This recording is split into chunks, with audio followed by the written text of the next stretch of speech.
애플 시총 1위 탈환. 애플이 내놓은 혼합 현실, MR, 헤드셋, 비전 프로 위 사전 주문량이 시장의 기대를 넘어선 것으로 나타나면서 애플 주가가 1% 이상 올라 시총 1위 자리를 되찾았습니다. 애플은 올 들어 아이폰 수요 둔화로 주가가 약세를 거듭했으나 지난주 후반부터 상승세로 전환, 3거래일 연속 상승하고 있습니다. 이에 따라 시총도 2조 9,980억 달러로 불어 마이크로소프트, MS를 제치고 1위를 탈환했습니다. 이날 MS는 소폭 0.54%, 하락해 시총이 2조 9,470억 달러에 그쳤습니다. ETF 승인 후 내리막 4만 달러 선도 흔들, 비트코인 현물 상장 지수 펀드, EFT,가 미국 증권거래위원회, SEC, 위스인을 획득한 이후 비트코인 가격이 줄곧 하락세를 보이며 4만 달러 선도 흔들리고 있습니다. 23일 오전 6시 30분 현재 비트코인은 24시간 전보다 3.94% 급락한 4만 55달러를 기록하고 있습니다. 세크가 현물 ETF를 승인한 지난 10일 4만 9,100달러까지 치솟았던 것과 비교하면 2주도 안 돼 약 20%가 하락한 셈입니다. 이어 이더리움은 5.59%, 바이낸스 코인은 4.08%, 솔라나는 7.67% 각각 급락했습니다.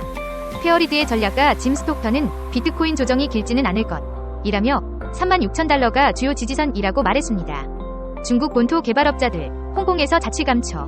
한때 중국의 부동산 개발업자들이 홍콩에서 공격적으로 사업을 확장해왔지만 중국 본토가 전례 없는 경기 침체를 겪자 홍콩에서 철수하고 있습니다. 중국 본토 개발업자가 2018년부터 2020년까지 합작 투자를 포함해 정부 토지 매각으로 확보한 주거지역 점유율은 약 57%였는데 2021년부터 2023년까지 이 수치는 16%까지 떨어졌습니다.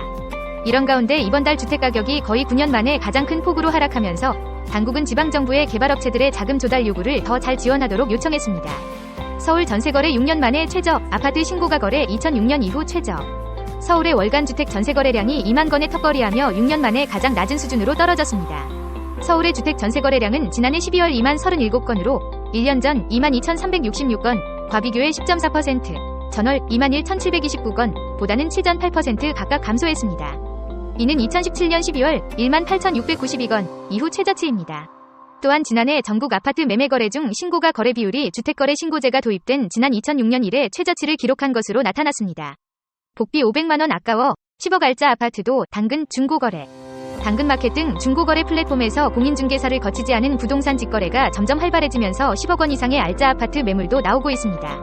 23일 업계에 따르면 지역 기반 중고거래 앱 당근마켓 내에 부동산 직거래, 매물이 자치구별로 수백 건씩 올라와 있고 전월세를 비롯해 매매, 단기 등의 거래 유형을 선택할 수 있습니다. 여기에 10억 원이 넘는 알짜 아파트도 직거래 매물로 다수 올라와 있습니다. 최근 데이터에 따르면 호주의 기업 신뢰도는 광업과 소매업 부문에서 눈에 띄는 회복세를 보이며 개선 조짐을 보이고 있습니다. 이러한 긍정적인 추세와 함께 호주 중앙은행 RBA은 금리를 4.35%로 인상하여 호주 통화 정책의 또 다른 중요한 움직임을 보이고 있습니다. 현재 기업 신뢰지수가 -1 수준까지 상승한 것은 호주 기업들의 심리가 여전히 약간 부정적이긴 하지만 상승 궤도에 올라섰음을 시사합니다. 이러한 개선은 특히 광업과 소매업 부문에서 두드러지게 나타나고 있는데 이 두 부문은 호주 경제 안정에 중요한 역할을 해왔습니다. 비즈니스 신뢰도 상승과 더불어 비즈니스 상황은 +7이 긍정적인 수준으로 보고되었습니다. 이는 이전 수치에 비해 소폭 하락했지만 호주 내 기업들의 경제 환경이 양호하다는 것을 나타냅니다. 그러나 생산 능력 활용도가 소폭 하락한 것으로 나타났는데 이는 기업이 가용 자원을 사용하는 정도가 감소했다는 신호일 수 있습니다. 이 지표는 종종 전반적인 경제 건전성을 나타내는 지표로 간주되며 향후 비즈니스 투자 및 고용 결정에 영향을 미칠 수 있습니다.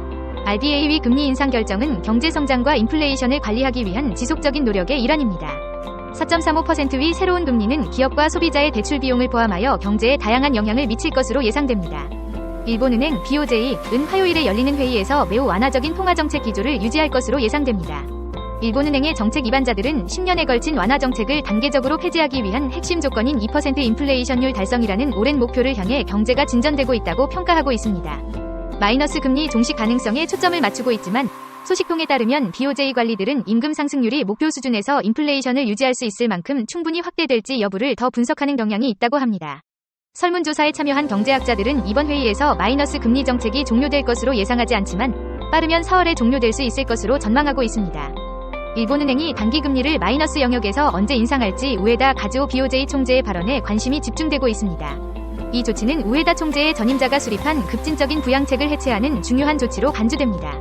전 일본은행 수석 이코노미스트 가메다 세이사쿠는 일본에서 긍정적인 임금 인플레이션 사이클이 시작될 가능성이 커지고 있으며 이러한 추세의 지속 가능성은 일본은행이 면밀히 검토하고자 하는 사항이라고 말했습니다.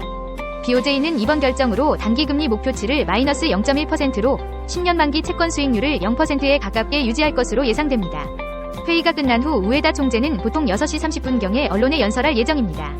분기별 전망 보고서에서 BOJ는 향후 몇 년간 추세 인플레이션이 목표치인 2%에 근접할 것이라는 전망을 유지할 것으로 보입니다.